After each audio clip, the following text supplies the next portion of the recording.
जय माताजी, जय श्री कृष्ण मित्रों। तो स्वागत है आजना अपना नवा विडियोनी अंदर मित्रों। तो अँ तमे जोईए कि जो आपणे गुंदा उतारीने लाव्या छीए। तो आज आपणे केम के भरेला गुंदानुं शाक बनाववानुं जो आवा कंईक मोटा मोटा है। तो आ बताई तमे जे जो ए बताईने तो नहीं बनावी, आमांथी आपणे अडतानुं शाक बनावशुं। अने अडतानो एवो विचार है कि गुंदानुं आથણું बने तो ये बनावशुं। तो ए पण विडियो आपणे तमने जरूर तमारी साथे शेर करशुं। तो जरूर विडियो में बीना रहेजो ने नवा मित्रों होय तो चेनल ने पण सब्सक्राइब करी नाखजो। तो चालो अत्यारे रसोड़मां केम के रोटला बनाववानुं काम चालू है ए बतावी अने पछी आगळ आपणे भरेला गुंदानुं जे शाक बनाववानुं छे ए पण आगळ आपणे विडियोमां तमने बतावीशुं। तो आ बाजु तमे जोईए कोको अत्यारे जे केम के रोटला बनाववानुं काम चालू है बाજરાના।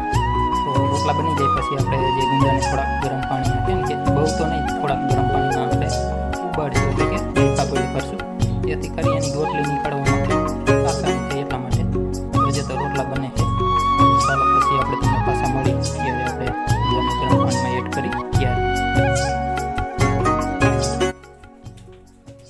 મૂકી દીધું હતું। હવે બાફવા માટે જ મૂકવાના છે ને જ્યારે બાફી ત્યારે એમાં જે ડીઠિયા જેવા હતા ને આપણે તમને બતાવીએ ત્યારે તમે જોઈએ છે તો એ રહેવા દે ને તો જેથી કરી પાણી વધુ અંદર ન જતું રહે એટલા માટે થોડુંક અત્યારે મીઠું એડ કરી દે। હજી આપણે એમાં મસાલો કરશું એમાં પણ કરવાનું છે ને મસાલો તૈયાર કરી ત્યારે આપણે જે મસાલાની ડિટેલ એ આપણે ત્યારે આપશું। તો અત્યારે જે એને આપણે થોડાક બફાવવા માટે મૂક્યા છે। तो मित्रों अहीं कणे हवे आपणे तमने बतावी जे मसालो तैयार करवानो है। जो आपणे जे गांठिया आवे ने एनो मसालो बनावવો એટલે એને આ રીતે ખાંડી અને એનો પાવડર કોઈડ કરી ગાંઠિયાનો ન કરો તમે ચણાના લોટને થોડોક શેકી લ્યો ને એનો પણ કરી શકો। ને આપણે ગાંઠિયા યુઝ કર્યા છે જે ભાવનગરી ગાંઠિયા આવે એ તમે જોઈ શકો। આનો આ રીતનો ઝીણો એકદમ પાવડર જેવું કરી ને પછી એમાં જે બધાય આપણે શાકમાં યુઝ કરવાનો મસાલા આવે એટલે કે ધાણા જીરુંનો પાવડર ને મરચું હળદર એ બધું આપણે તમને આગળ જે બતાવતા રહેશું। તો જરૂર વિડીયોમાં બિના રહેજો ने फरी कही दई कि जे मित्र चेनल पर नवा आव्यो होय ने चेनल सब्सक्राइब न करी तो चेनल पर सब्सक्राइब करी लेजो।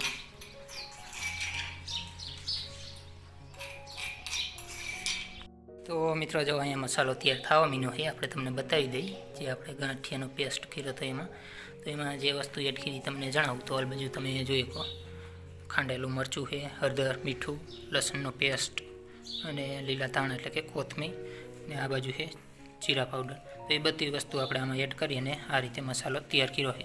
आ लसणनो थोड़ो पेस्ट अने थोड़ुं खांड जीरा पाउडर एटले के तो एने आपणे जे शाक बने त्यारे उपर पण एड करशुं एटले जीरा पाउडर ने आने आपणे वघार टाणे एड करशुं।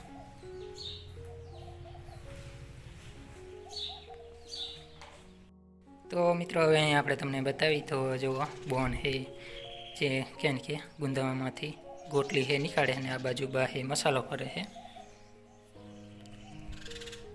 आमां केम के थोड़ाक आपणे गरम पाणी में थोड़ा गरम कर्या परंतु थोड़ुंक वधी गयुं है एटले थोड़ुंक निरायते निकाळवुं पड़े नकर फाटी जाय तो पछी मसालो करवामां केम के हरखुं न आवे। अहींया तमे जोई શકો थोड़ुंक जाजी वार रही गयुं हतुं એટલા માટે એટલે આને ખાલી कहेवाय ने कि केवा पूरतुं थोड़ुं गरम थाय एम थाय कि हाँ थोड़ुं गरम पाणी थई गयुं एमां थोड़ीक वार ज राखवाना होय। तो आपणे अहींया बीजी वस्तु तैयार करवामां थोड़ोक जाजो टाइम लागी गयो।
આપણે ગ્રેવી એ તૈયાર કરી લીધી છે શાકમાં એડ કરવા માટે.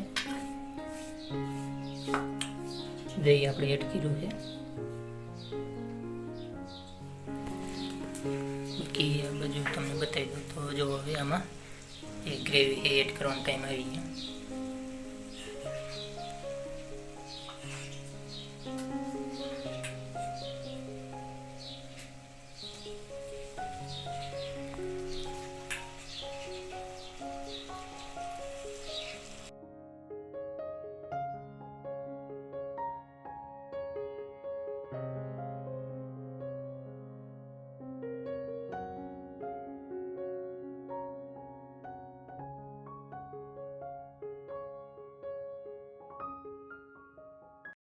તો ફાઇનલી મિત્રો આપણું શાક એ બની ગયું ને જો કોથમીર પણ એડ કરી દીધી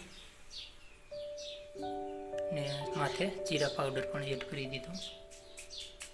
આપણે તમને વાત કરી હતી એમ તો કોથમીર અને જીરા પાવડર હવે થોડુંક હલાવી નાખીએ એટલે આપણું શાક એ બનીને થઈ ગયું કમ્પ્લીટ.